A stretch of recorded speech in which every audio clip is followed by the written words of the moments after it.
আমরা তাদের খোঁজ চাই। প্রত্যেকটা মা তার সন্তান ফিরে পাক, প্রত্যেকটা সন্তান তার বাবা ফিরে পাক, প্রত্যেকটা বোন তার ভাই ফিরে পাক। এটা ছাড়া আমাদের আর কোনো দাবি নেই। উনি বাইরে যাবে, ওনার বাইরের ফ্লাইট পড়ে গেছিল, কিন্তু ওনাকে 3 দিন আগে ধরে নিয়ে যাওয়া। ওই দিনই উনি ওই একটা দোকানে বসে সরকার বিরোধী একটা কথা বলা হয়েছিল। তার 1.5 ঘন্টা পরে আমার বাবাকে নিয়ে যাওয়া হয়। আমার ভাই ও ঢাকা বিশ্ববিদ্যালয়ে লেখাপড়া করতো। নিখোঁজ হয়েছে 2011 সালে নভেম্বর মাসে, 28শে নভেম্বর। ও নিখোঁজ হওয়ার পর আমরা 2 দিন পরে আমাদের দেশের বাড়িতে খবর পাঠানো হয় যে ও নিখোঁজ হয়েছে। তারপর আমরা আসি ঢাকাতে। আসার পরে ওই যেখান থেকে হাতিরপুল থেকে নিখোঁজ হয়েছে ওইখানে আমরা যাই। যাওয়ার পরে কিছু দোকানপাট আমাদেরকে সন্ধান দেয় যে রাত্রে 11টা বাজে সাদা পোশাকধারী কিছু লোক এসে ওরে নিয়ে গেছে। আমরা তো তারপরে শাহবাগ থানায় আমরা যাই। যাওয়ার পরে মনে করেন আমাদের কোনো মামলা তারা গ্রহণ করে নাই। র্যাব 3-এর গেছি, তারাও কোনো কিছু বলে নাই। না বলার পরে আমরা একটা সাধারণ ডায়েরি করি। ডায়েরি করার পরে তারপরে দৈনিক ইত্তেফাকে, তারপর জনকণ্ঠে, তারপর ওর পেপারে ওর দেওয়া হয় ছবি সহ। তারপর সংবাদ সম্মেলন করা হয়। তখন মির্জা ফখরুদ্দিন স্যার সেও ছিল উপস্থিত ওখানে। কিন্তু আজ 13টা বছর গত হয়ে যায়, কিন্তু এখনও আমরা ওর কোনো সন্ধান আমরা পাই নাই। এই জায়গায় আয়নাঘর থেকে পরশুদিন করে 10 বছর মাথায় একটা লোক বের হয়েছে। আমরা আজ 5 দিন ধরে থাকা খাওয়ার কোনোখানে আমার আত্মীয় স্বজন এখানে নাই যে থাকবো, বোর্ডিংয়ে থাকতে আসি। আমার মাও সাথে আসছে, তার হাত পা ফুলে গেছে, তাকে বাসায় রাইখেছি, একটু আগে পাঠাই দিছি। গতকালকে আসছি, বিকালে বলতে আসছে একজন প্রশাসন ভিতর থেকে আসছে যে আপনারা সকাল 9টায় সবাই উপস্থিত থাকেন। আমরা আসার পর সকাল থেকে আসছি, এখন পর্যন্ত কোনো আমরা কিছু উত্তর পাইনি। তারপর কালকের আবার আমাদের কাগজ জমা দিতে বলছে, ফোন নাম্বার দিতে বলছে, সবই আমরা দিছি। আপনাদের ফোন দেওয়া হবে, কই আমাদের কীভাবে আমরা কী নিয়ে আমরা বেঁচে আছি, আমরা কি জন্য আসছি বলেন। স্বরাষ্ট্রমন্ত্রীর কাছে এটি আমাদের আবেদন, আয়নাঘরটা খুলে দেওয়া হোক।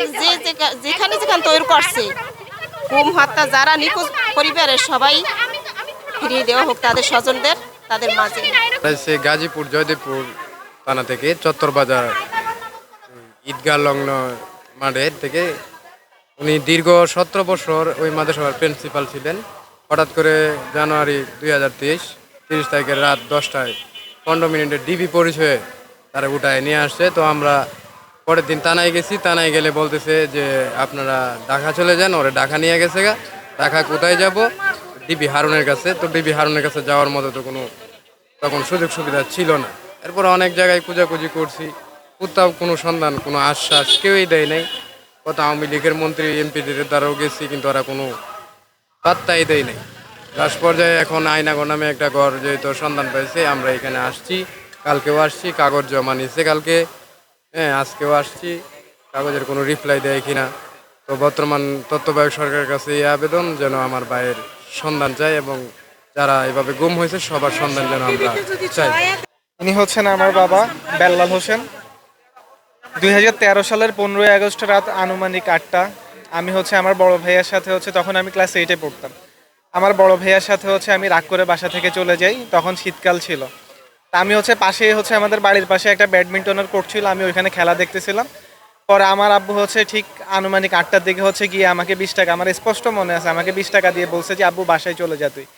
পরবর্তীতে আমি বাসায় চলে যাই, আব্বু দোকানে যায় চা খেতে। তো পরে তখন র্যাব 11 কর্তৃক রাত আনুমানিক 10টার দিকে আমার আব্বু সহ 4 জনকে ওইখানে ধরে ফেলে। একজনকে ওখানে স্পটেই গুলি করে মেরে ফেলে, বাকি 3 জনকে র্যাব 11 তুলে নিয়ে যায়। পরবর্তীতে একদিন পরে আমার আব্বুর সাথে বাকি যে 2 জন ছিল, ওই 2 জনের লাশ আমাদের বাড়ির পাশের একটা খালে ফেলে যায়। পরবর্তীতে আমরা থানা যখন জিডি করতে যাই, তৎকালীন ওসি আমাদের জিডি গ্রহণ করেনি। তারপরে আমরা যখন র্যাব 11 কর্তৃক তাদের সাথে যোগাযোগ করতে যাই, তারা বলে যে এই নামে মানে কাউকে নেয়াই হয়নি। তারপর এই যে আজকে 11টা বছর আমরা আমার বাবার সন্ধান করতেছি, আমরা কোনো জায়গায় কোথাও কোনোভাবেই খোঁজ পাইনি। তারপর আমার চাচারা ডিফেন্সে আছে। পরে অনেক উপর থেকে অনেকভাবে যোগাযোগ করার আমরা চেষ্টা করছি, আমরা আজ পর্যন্ত কোনো সন্ধান পাইনি। তারপরে এই যে এই সরকার চলে যাওয়ার পর এখন নতুন সরকার আসলো, আমরা এই সরকারের কাছে একটাই আবেদন, এই যে আমি সহ এখানে এত শত শত মানুষ আছে, আমরা চাই যে আমার বাবা সহ আজ পর্যন্ত যারা যত মানুষই গুম হয়েছে, আমরা সবার সন্ধান চাই, সেটা মৃত হোক বা জীবিত। আমরা খালি এইটুকু সন্ধান চাই যে আমাদের বাবা কি আজও বেঁচে আছে নাকি মারা গেছে, আমরা খালি এই সন্ধানটুকু চাই। যদি বেঁচে থাকে আমরা এই সরকারের কাছে একটাই আবেদন যে আমরা আমাদের বাবাকে যাতে হচ্ছে ফিরিয়ে দেওয়া হোক, আর যদি মৃত হয় সেটাও অ্যাটলিস্ট হচ্ছে আমাদেরকে জানিয়ে দেওয়া হোক। এটা তো অন্তত আমাদের এইটুকু জানার তো অধিকার তো অন্তত আছে আমাদের। 2011 সালে আমার তখন মাত্র 3 বছর বয়স। আজ আমার এখন 16 বছর বয়স। আজ প্রায় 13টা বছর চলতেছে, আমার বাবার কোনো খোঁজ নাই। তখন আমি আমার বাবার গুম হওয়ার মাত্র 3 দিন পর একটা ফোন আসে যে তাদের সন্তান কেমন আছে। তার বেসিক্যালি 2টা সন্তান, আমি অ্যান্ড আমার একটা বড় ভাই ছিল। তার বড় সন্তান মানে আমার ভাইয়া তার গুম হওয়ার 7 বছর পর মারা যায়। 7 বছর পর মারা যায়, সেই খবরটা আমার বাবার কান পর্যন্ত যায় না। কেন? আমি শুধু চাই যে আমার বাবাকে ফিরে পাইতে। আয়না ঘরে থাকুক, আব্বা যেই ঘরে থাকুক, আমার বাবা যদি মারাও যেয়ে থাকে, সেই লাশটা বা তার হাড় পর্যন্ত, তার হাড়টা দিক, তার লাশ দিক, আমাদের ইনফরমেশন দেওয়া হোক। এই যে অনেকক্ষণ ধরে আমরা সেই সকাল থেকে দাঁড়িয়ে আছি, শুধু আজকে না, অনেক দিন ধরে আমরা দাঁড়াচ্ছি, কোনো রেসপন্সই নেই, কোথাও থেকে রেসপন্স নাই। কোনো টিভি চ্যানেলেও কখনো দেখতেছি না দিতে। আপনারা যে ইন্টারভিউ নিয়ে যাইতেছেন, এটা তো মনে হয় না কোথাও যাইতেছে। আমরা জাস্ট চাই যে নতুন সরকারের কাছে একটা আবেদন যে যারা এরকম গুম হয়েছে তাদেরকে ফিরিয়ে দেওয়া হোক। তার যদি মারাও যেয়ে থাকে, তাদের লাশটা ফিরিয়ে দেওয়া হোক। নতুন সরকারকে জাস্ট এতটুকুই আবেদন যে যারা গুম হয়েছে সবার স্বজনকে ফিরিয়ে দেওয়া হোক, মারা গেলে তাদের লাশটা দেওয়া হোক।